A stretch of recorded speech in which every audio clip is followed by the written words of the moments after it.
So welcome both of you, all of you, to today's discussion about activism and marketing and where they mix. And I'm Albert Kaufman, and I will be presenting today. So right off the bat, we're going to go into screen sharing.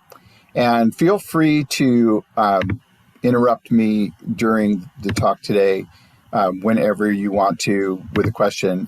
You can either use the raise hand feature or you can just speak up.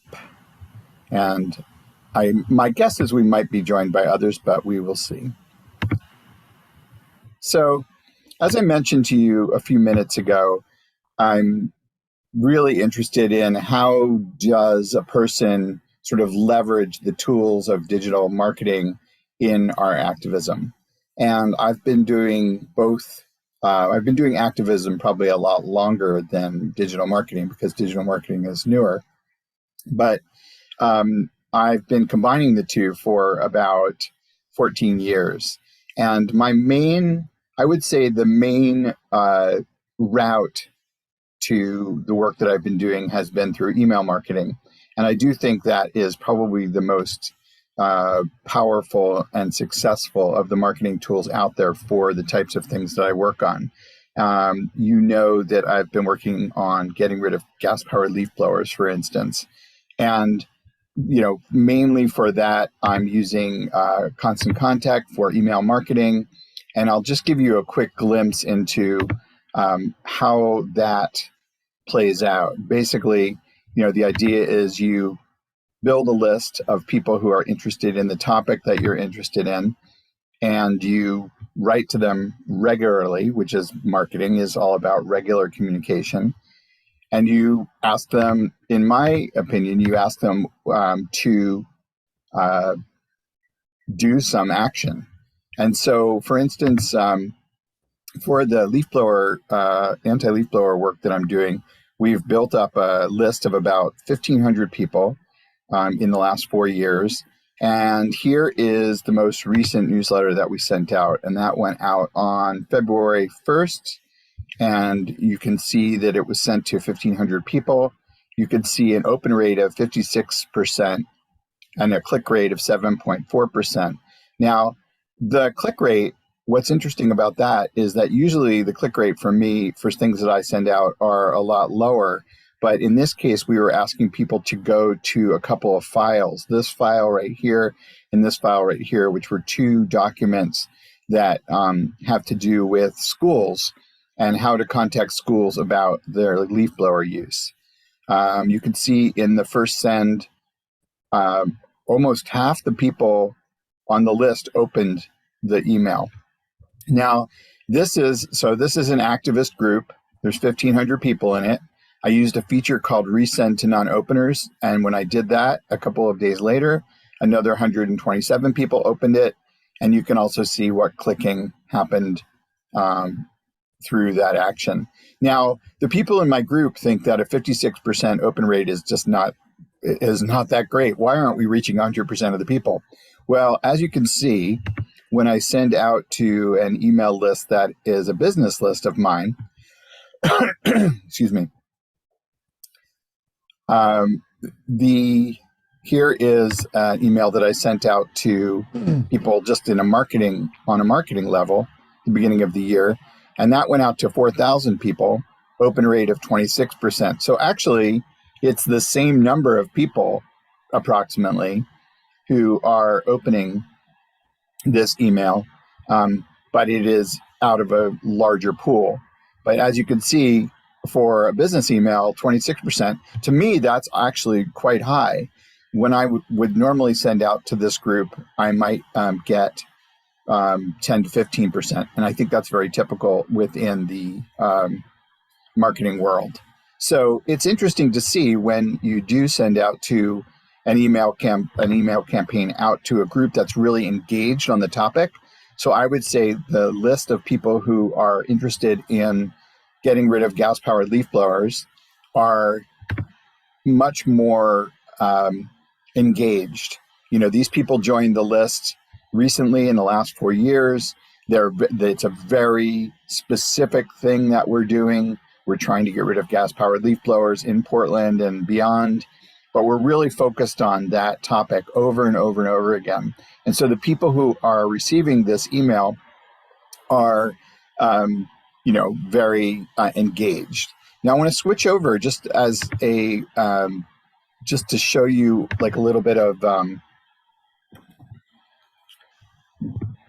comparison to what happens when you're doing something similar on Facebook.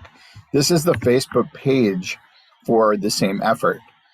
And here you can see, if we look at recent posts, here is a post from the 7th of February, and it's an article, and it's a piece of humor, which oftentimes pieces of humor do really well.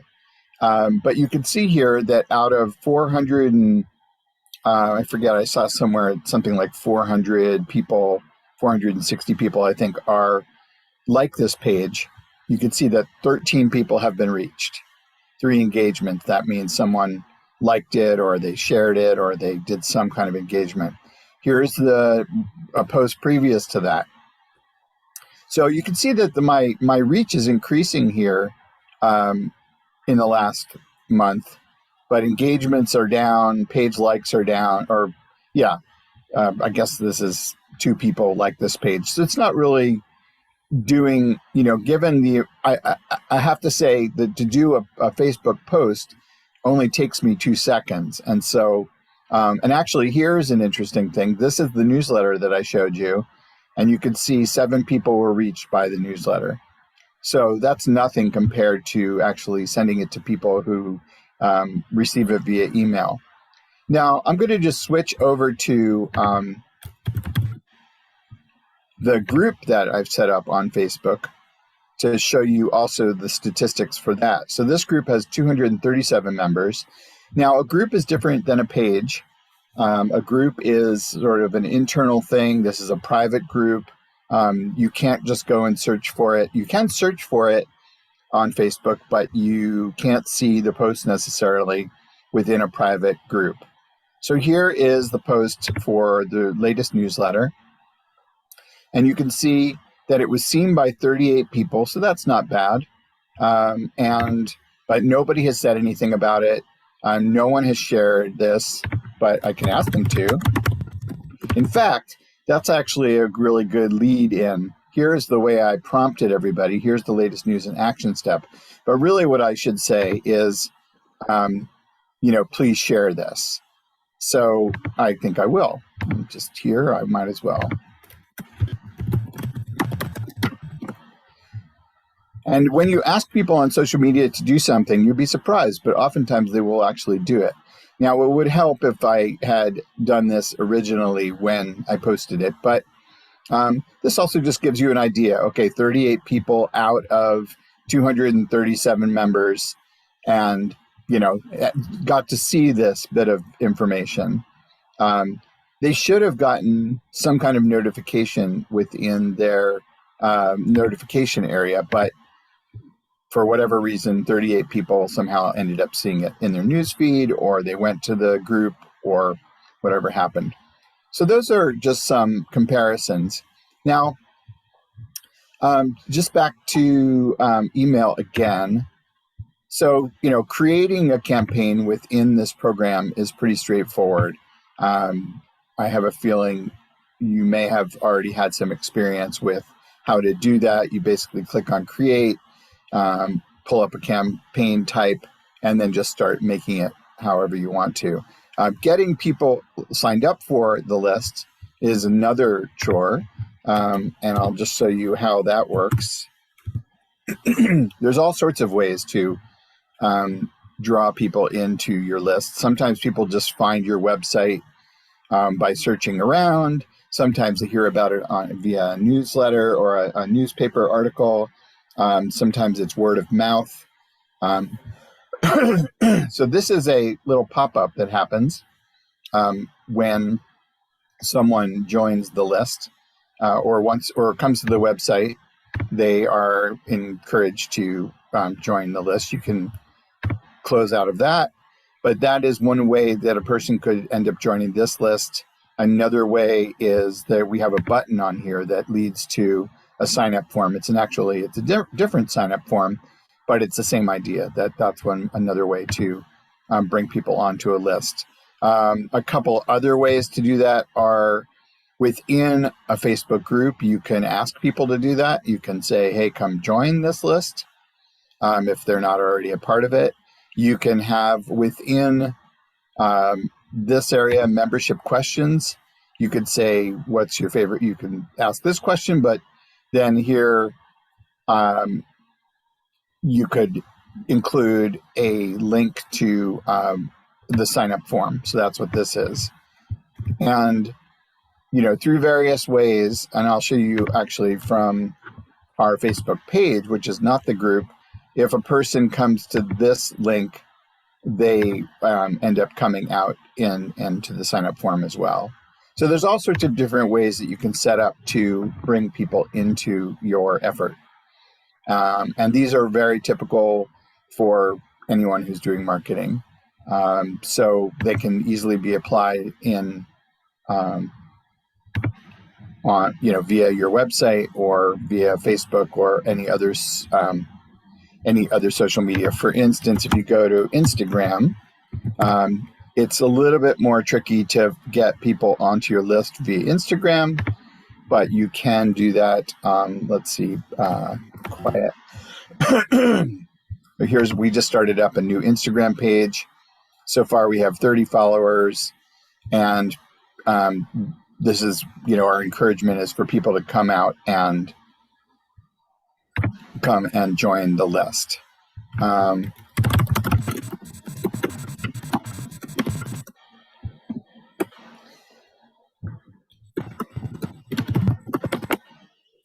So I'm telling the person who's doing this, running this page, that she should highlight the fact that you can sign up for our list that way. This will get them to our website, which is fine, but actually getting them onto our email list is better. Now, this brings up the topic of, what's the value of a website? What's the value of an email list? So if someone comes to our website for this topic, they might go around, they might look at, some of the information. They might go to the take action page. They might, do any one of a number of things. This is a page that we actually point people to a lot because it's got all the different ways that a person could take action. I've got one of these on my website as well for leaf blowers. That's all a list similar to this, but it actually even has a few more things on it because I keep updating it. So if a person comes to your website, they mostly will come for under a minute. Actually, I can show you Google Analytics, but basically they'll come for less than a minute. They'll do something and then they'll leave. And some very high percentage of people will never come back again. So a key thing is to ask them to sign up for a newsletter or take some kind of other action that will keep them connected to you forever and ever, for as long as your action shall live, for as long as they want to participate in it as well. They can always drop off. But now, if someone comes to the Facebook page, again, they will look at something, they might scroll down, they might find information that's interesting. Excuse me, they might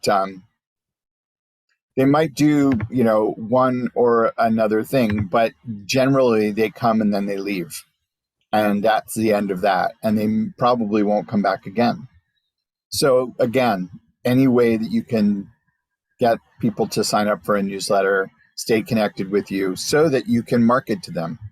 I know it's funny to think of marketing to activists or just marketing and activism in the same sentence. I'm struggling with it a little bit, as you may imagine, because marketing tends to have the stigma of, we are trying to sell you something, or we are trying to change your behavior in some way. But really, when you're talking about activism, you're focused on something that's not working right, or that you want to fix or make better. And so having a plan to guide people who are drawn to help you in that effort makes sense. And marketing tools and marketing theory are used. I'm sure you know that to guide activism efforts. So I wanted to switch gears for a second and just show you some other ways that people do outreach to their followers and to guide people. So I showed you a little bit of Instagram. So far, I'm not really seeing that much success with Instagram in terms of activism. But here's one example of a group that is working on the leaf blower issue that is doing some good work and does have a following. So here you can see 764 followers. They do have a website. They're out in the East Coast. They make these great memes, so they're doing some cool stuff. And they are reaching the Instagram crowd, and we're trying to join them with our Instagram account. So that's one group or one way of doing things. This is the website that I showed you. Opinion pieces in the New York Times. I just kind of wanted to actually, let's see. There we go. So, there's blogging. This is a friend's blog. I just wanted to show you that that's one way of doing things. There's articles on various blogs. There's people who are, posting articles in various places. There's using YouTube. There's using video. Video is a very captivating way of presenting material in the world, as you probably are well aware. And you look at somebody's video. Here's a guy talking about happiness, and he's got 630,000 views, and that's no small number of people who are viewing his information. So there's definitely room for video. Our leaf blower effort does not have its own video channel, but I have done some videos on my channel that I use to send out to people. Here's a blog where you can, add your article. You can write a story on Daily Kos, or you can write a story on, various other people's blogs. Sorry, I'm having difficulty with the interface here with Zoom. It wants to constantly, because I'm trying to go up top here. So here's Code Pink. They're an activist group right now working on trying to stop war. They're a peace group, so they've got a blog. And then I'm sure if I stayed on this site for very long, there would be a way for me to sign up for their newsletter. And they also are showing all of the different social media that they're on: Facebook, Instagram. This is Flickr, so that's a photo sharing site, and then YouTube and Twitter. I'm not, Twitter, it's interesting. I think I'll just switch over to that for a second. A lot of people probably think that Twitter is a great place to activate people. I think it is, I think it's pretty good for certain demographics, and it's certainly a very hot place for people who are working on political issues. So if you're trying to get someone elected, or you're trying to put Trump in jail, this is a place where political minds hang out and talk back and forth to each other.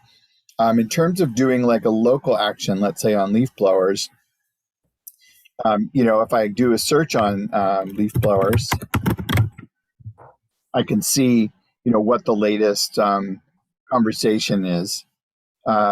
So, people can post about that. You can always look under, you can look for, hashtags and see who has posted about leaf blowers and what they have to say, and, that type of thing. So here's a great cartoon that that has gone out there over and over and over again. So, but in terms of the kind of activism that I do, I don't really put a lot of, I do tweet from time to time, but I don't really see all that much of a result from it. Again, it sort of depends on what you are trying to do and what your audience is. Getting something placed in a major publication is a great thing. This is a podcast site, so that's another area that we haven't really delved into too much, but I'm sure there have been plenty of interviews and things where people do talk about this topic. Did someone have a question? Okay. And let's see. Oh, okay, I got you guys back again. That's fun. All right. So those are just some thoughts about how to, engage people. There's quite a number of things I threw at you right there, but knowing that Myra needs to go early, I figured I would just fill up the time. I love your clock, by the way. That's incredible. It's beautiful. The Star of David above your head. Thank you so much. It's one of my pride and joys. Yeah. As a nice Jewish girl. Yeah, I'm a nice Jewish boy. So any questions so far? Okay.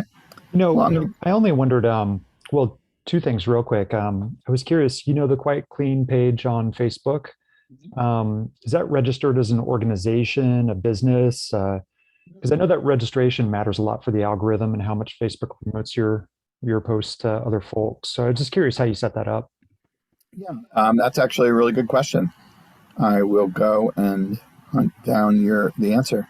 And I say that also because as a individual, I think you're a lot more likely to reach people you're friends with. Unfortunately, right. Facebook kind of squishes organizations in my experience. Not that it's not useful, it's very useful. But yeah, here we've got Environmental Conservation Organization is how we are listed.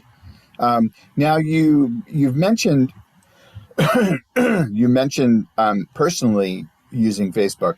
So here, if I've got a post and I say 13 people are reached, if I go out to my personal page, there's obviously different things that one can do to promote your work via your personal page. And like you just said, there's Facebook does not really like you to promote your business on your personal page. But it can't stop you from doing that. Your friends can unfollow you. That's one problem with over marketing anything on Facebook. If you look at, for instance, my own, this is the things that I've posted. So here yesterday, I posted Heather Cox Richardson's recent blog. Now, nobody responded. Here I posted a song. Nobody responded. I posted something about Make America Kind Again. One person responded. So,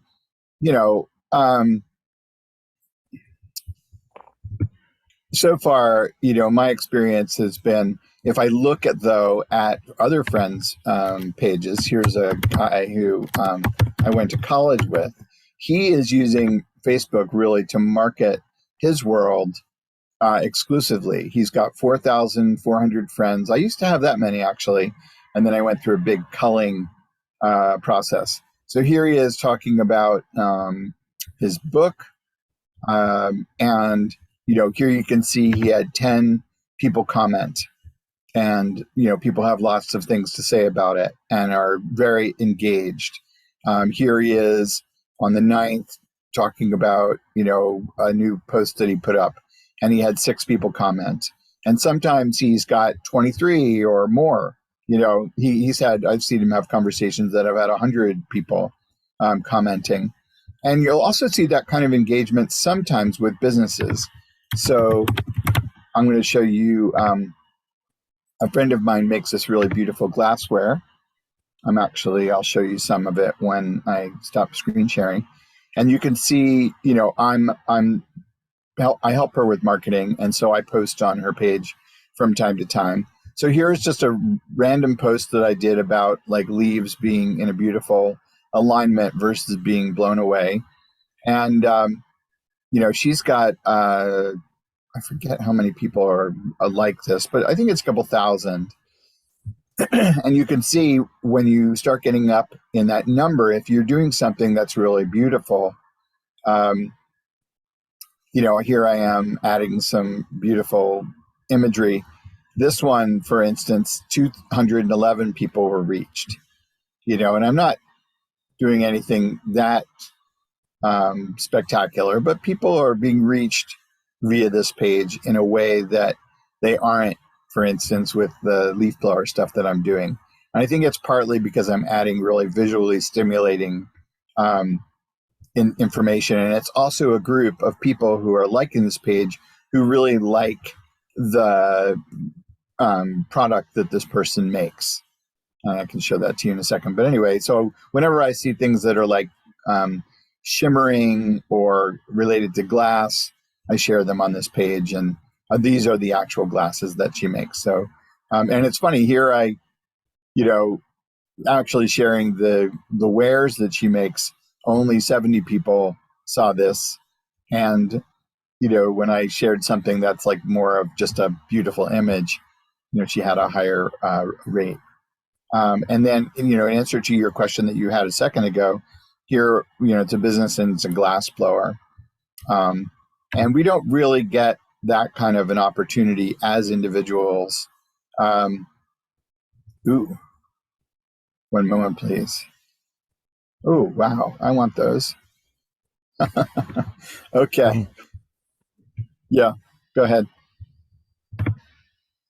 Eric, did you have a thought, or are you just clearing your throat? Oh, those golden raspberries look delicious. That's all. Yeah. Yeah, my partner gets some of those. Yeah, yeah. You may.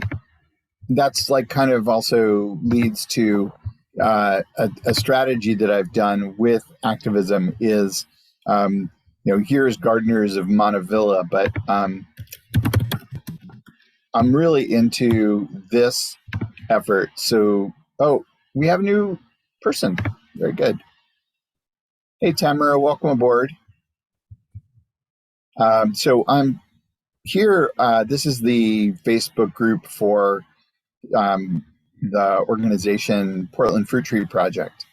And I've always been into this organization. I really love the fact that they help people go out, get fruit, prune trees, share fruit, get fruit from homeowners into the food bank. It's just a brilliant, brilliant experience all around. And so they were very, they had really good leadership and they had really good luck. And they, for a number of years, were really cruising along. And then they hit a period, actually a couple of years before the pandemic, where it looked like they weren't going to continue to exist. And then somehow they've come back. And so that's great. This is a group on Facebook that has 2,700 members. And it's all about, people are saying, I have something to offer, or I'm looking for help with this or that. People are right now offering cuttings from their trees and that type of thing. So I went out and I saw this, and I saw, okay, there's 2,700 members for Sharing the Harvest for Portland. And I saw somebody post, hey, I've got some raspberries from our plant if anyone wants any. And the location is Vancouver, Washington. And I thought, oh my God, like here we are trying to do something good for the planet, but we need to really figure out how to not have people driving so far.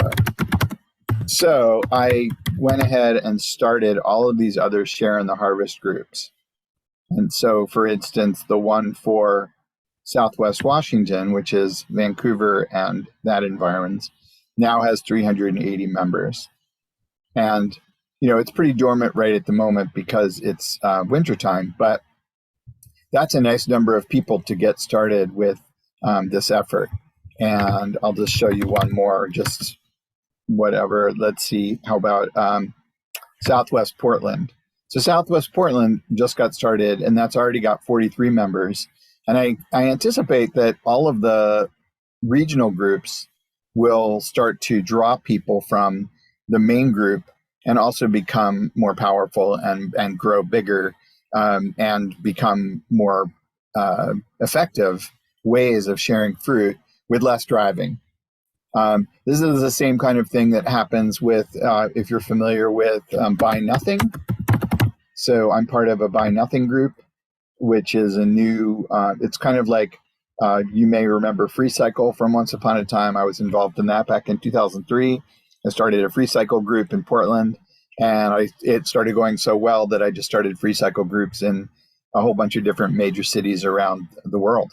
I started one in London and Tokyo, and a few in California, and a few in New York, and that really kicked off this whole giving and receiving effort. But anyway, this is my Buy Nothing group now, where there's 400 people.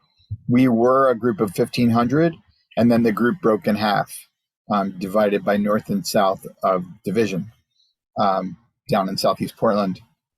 But you can see, people are giving things away to each other, and this just works fantastic. But I think the thing I wanted to point out here is that, once a group gets big enough, you want to shrink it, and by dividing it into a couple of different groups. And in the Buy Nothing community, they call it sprouting.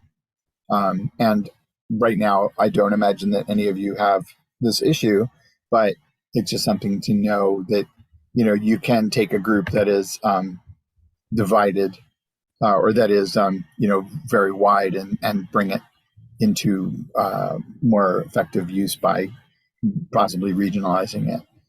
Tamara, welcome. You want to introduce yourself and tell us what brought you here today?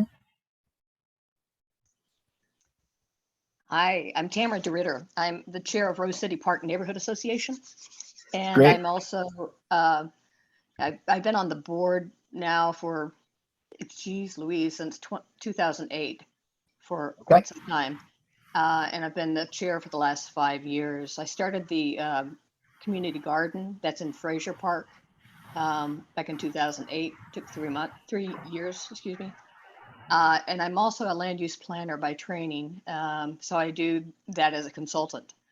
My interest right now is somehow, looking at creating ways to save the trees in the Portland area, because right now most street trees are dying because of the heat and the ongoing drought. And so I've been trying to activate the city in helping do this, but I basically just have stepped up and said, okay, I'm going to get a chip drop, at my house and start here. But I'm thinking about energizing the neighborhoods to start doing chip drop brigades, just to go up around and get chips for all the trees. We're talking about the older trees dying, especially, ones that are native, such as the Northwest cedar trees. So I'm wanting to, start up activism that way. And I also recently, our neighborhood association expanded into Slack, using Slack as a digital platform for doing group coordination with the public. And I'm a member of a sponsor circle for an Afghan family that we are hoping to move into the neighborhood. Okay. And so we've been using that platform to get other people that are interested, want to donate, all that stuff. So that has turned into a really interesting platform that we've been using as well. Fantastic. I just posted in the chat a link to We Keep Trees Standing, which, if you don't know about that, that could be a group that already exists that could be very helpful in your efforts. I'm very excited for you to join the group and then possibly come in and let people know what you're thinking, because no one has brought that up yet. And it's a group of people that is very active about keeping trees standing. And Myra, I know you have to leave, and thank you so much for coming today. What's one thing that was useful to you? I understand a little better about how the dynamics work, about how things are recorded when people like things, and people don't open emails and things like that. I've been curious about how it got reported back to the places. But yeah, it also a good shot in the arm for getting motivated to do more, talk less, and do more about things that concern me. So I'll say goodbye. Oh, go ahead. You're going to say something. Well, no, but one little thought that you just raised is that if you're not measuring, you're not marketing, they say. So the analytics that you saw and keeping track of whether your efforts are having any effect is a good thing, is a good marketing tip. And so that kind of also is probably a good tip for activism. But with activism, sometimes it's a little difficult to know if you're having any effect. But with leaf blowers, one way I know that I'm having an effect is you can't hear one right now, and I have the window open. So anyway, good. Have a good day, and I'm glad you joined us. And I'll send you a link to the recording. Thank you so much. I was just going to say I've got to say goodbye, but I'm going to say oy vey about the leaf blower. Quiet day today. Okay. Bye-bye. See you, Mara. Nice meeting you. SW, do you want to take a moment and introduce yourself? Or you can welcome to lurk. And there we go. I'm on mute. Yeah, sorry I wasn't able to join earlier, but I'm interested in hearing about what's available. Okay. Well, we did also record the conversation so far, and we're about 45 minutes into it. So I will send you a copy of the recording as well, because I don't want to repeat too much of what I have already talked about. But if you do have any particular questions, you want to tell us actually what area that you're working in, if you have one, or something that pisses you off, or, you know. No, all of these, actually I've been the two-stroke engine thing has been an issue for me for quite a while. So yeah, I'm definitely on that track. Okay, great. Well, the conversation we've had so far, the presentation that I've done, will be possibly valuable to you to see. I'm going to come back into, since Tamara mentioned the tree world.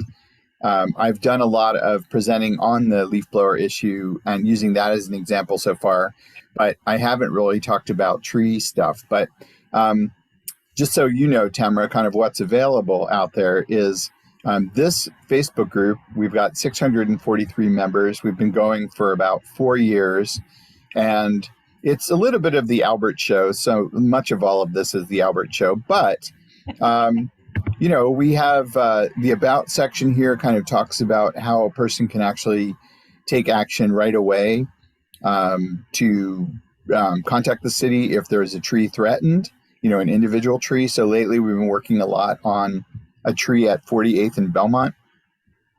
But within this group, people are posting everything from here's, you know, some highlighting of some trees that were saved a few years ago and how this is part of the Portland Light Festival, you know, pretty pictures of trees. And then here's somebody who wants to organize people to pull ivy. And then we've got all sorts of, there's this effort to save the Elliott State Forest, which looks like it's going very well. And then, you know, just people are posting articles, but also people will post, you know, there's important information about different forests in the region and how to save them, and different events that are tree related. This is, oh, not sure what this is. Just somebody posting a picture of a tree. This kind of looks like the tree that's at 48th and Belmont, but I'm not sure why she posted that there. Anyway, that's something that happens in this group. And then, as I talked about before you got here, some of the ways of sort of building a list would be doing things like this.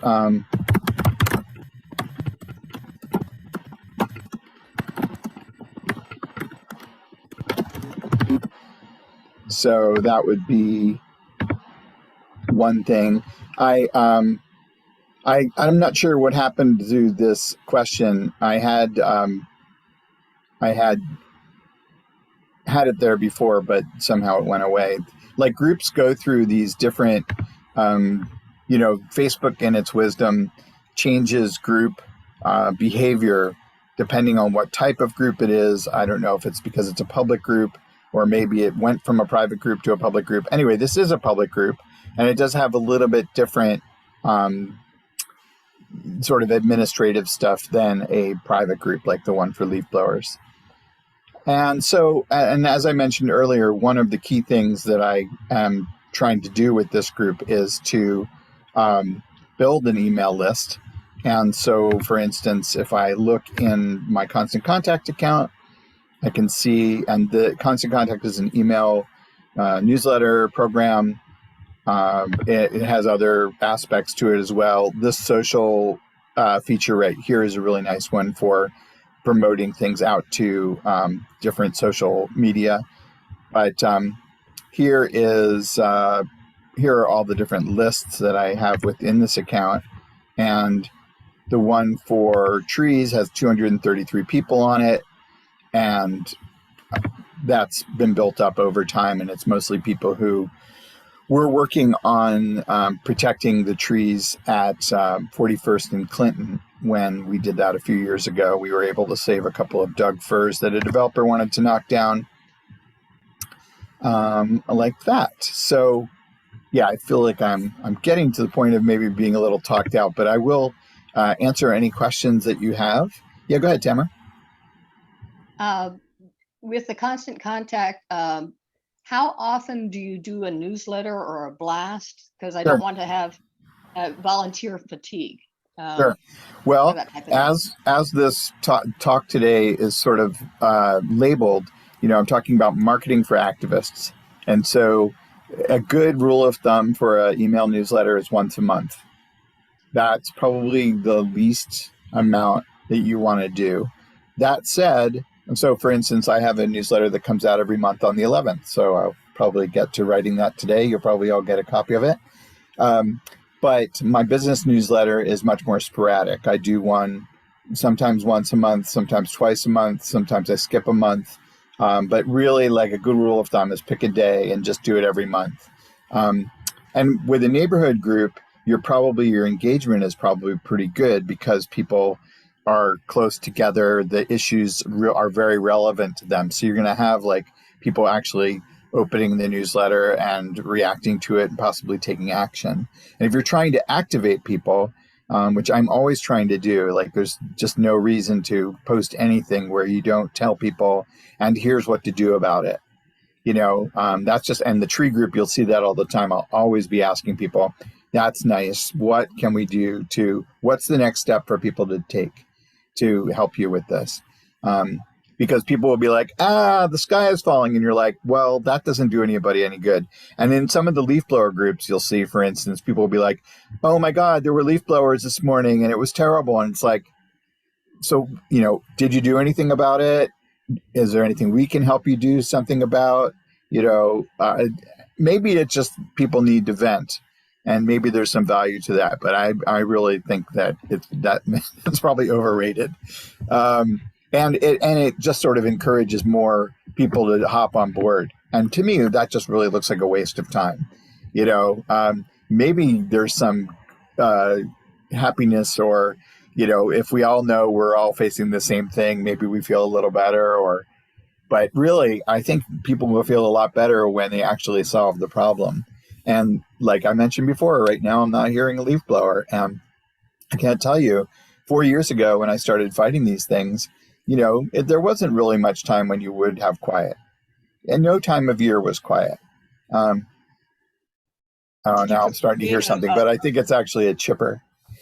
I'm sorry, folks. I need to drop off. It was great meeting you all, and I'll circle back with you, Al. Okay. Thanks, Eric. Good to see you. Thanks a bunch. Bye, Eric. Yeah, Tamara, did you have a thought? I just wondered, did you create a website or a Facebook site for leaf blower? Yeah, we have. I'm sorry. Yeah, that's okay. I'll just give you a quick tour. I don't mind. So in terms of Facebook, we've done, I've got the Facebook page is Quiet Clean PDX, and then I've also got a group called Quiet Clean PDX Action Group. And then in terms of the website, we've got this. Now, I mentioned earlier in the talk that a website is great. It gives you sort of standing and it shows everybody that you're there and that you're doing something. But really, what you want the website to do is be a place where people can sign up for your newsletter or take some kind of an action, because people will come out to this beautiful website and they'll spend a little time there, and then they'll go away and they'll never come back again. So Yes. you want to capitalize on that. And the last time I visited, the little pop-up that gets people to sign up for the newsletter, which ends up looking something like this, popped up, but it's not going to because I was just there a moment ago. Yeah, so I think I'm going to go ahead and stop the recording and say thank you all for coming today. May all of your activism be